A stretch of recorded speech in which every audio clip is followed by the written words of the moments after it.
We have a Virginia Firearms Freedom Act and a Virginia Healthcare Freedom Act.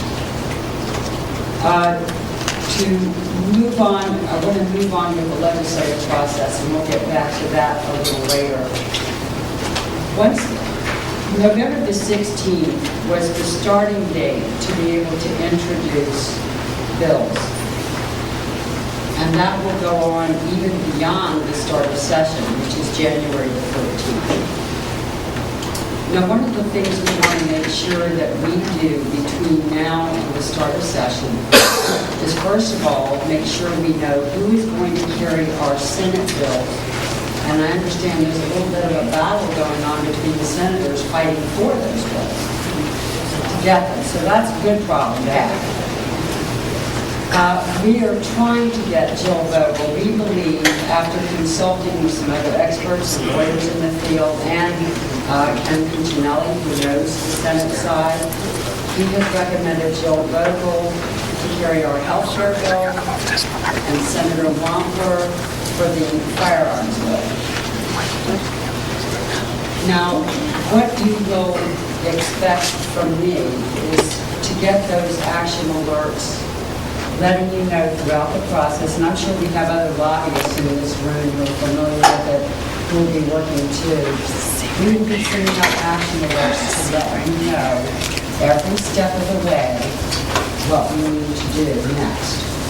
But what we should be working on now is to contact the two committees who are likely to carry these bills. We want to make sure they know about the legislation. Now, what will happen once the bills are introduced and you get a bill number, they will be assigned to committee. Speaker Howell decides who those bills get assigned to. It is likely that our health care bill will be assigned to health, welfare, and institutions. So the page that I've given you are all of the members of that committee in the last session. Now, there are going to be some changes. First of all, the chairman was voted out of office. Though he was Republican, he was very liberal, and he most often did not vote the way we would have him vote. So it could be a very good thing. But these are the legislators we want to get to. I have given you their district phone numbers, fax numbers if they have them, and their email addresses. Please contact them. Let them know about the bills. Ask for their support, particularly if you are in their districts. Then tell everyone else you know in your district to contact these legislators. These are the first ones we want on board, because they are the ones who are going to decide whether those bills will make it out of committee and get to the floor for a vote. If they don't vote to pass it to the floor, it dies right there, and we don't stand a chance. Now, one of the first calls to action that we'll have once it hits committee, and sometimes you won't know until the day before that it's going to be heard. So make your plans in advance, that at a moment's notice, get teams together. This is what we want to work on in every organization. Every organization should have a team of people ready to be at those committee meetings, and as little as 24 hours notice. We will have, I've given a logo to both of our bills. We will have lapel stickers for each of the two bills. We will wear them at the rally, and then we're lobbying in the General Assembly on January the 18th. We will wear them to committee meetings. We want to pack those rooms, and we want them to see those labels. They will recognize that logo because it will be on everything that crosses their desk regarding our bills. So they will know when you're in the General Assembly building why you're there. And we want to pack the rooms. We want those stickers looking right at it. We did that in the last session with our Stop Dangerous ID bills. We were opposed to First ID. We were there. We probably at one point had more than 50 people there in support of the legislation. And that's what we want to see. I can tell you that at our rally, DCDL holds the record for attendees. I can tell you that at our rally, DCDL holds the record for attendees with about 500 participants. We want to exceed that. We want to see 2,000 participants at that rally. Yep.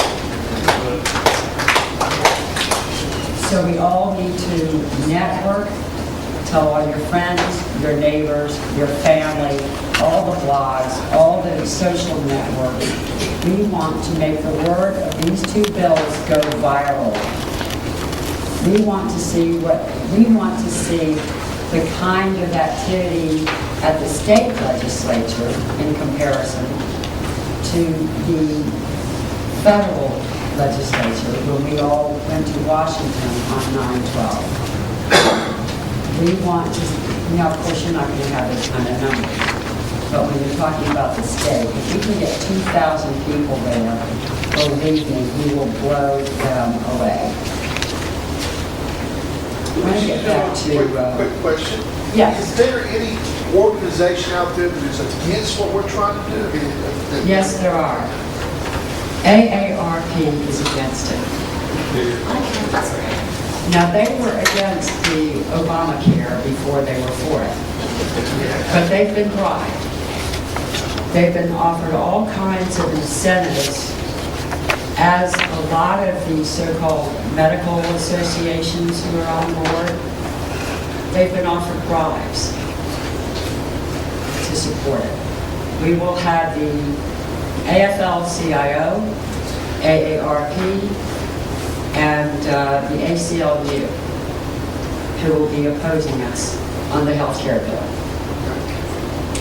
The ACLU will be opposing us on the gun bill. And then we're going to have all those other little anti-gun organizations who will be opposing us. So we need to have the strong numbers there to defeat it. Now, again, I can't stress the importance of making it to those committee meetings. You also have, I believe, the gun bill will be carried in the Militia, Police, and Public Safety Committee.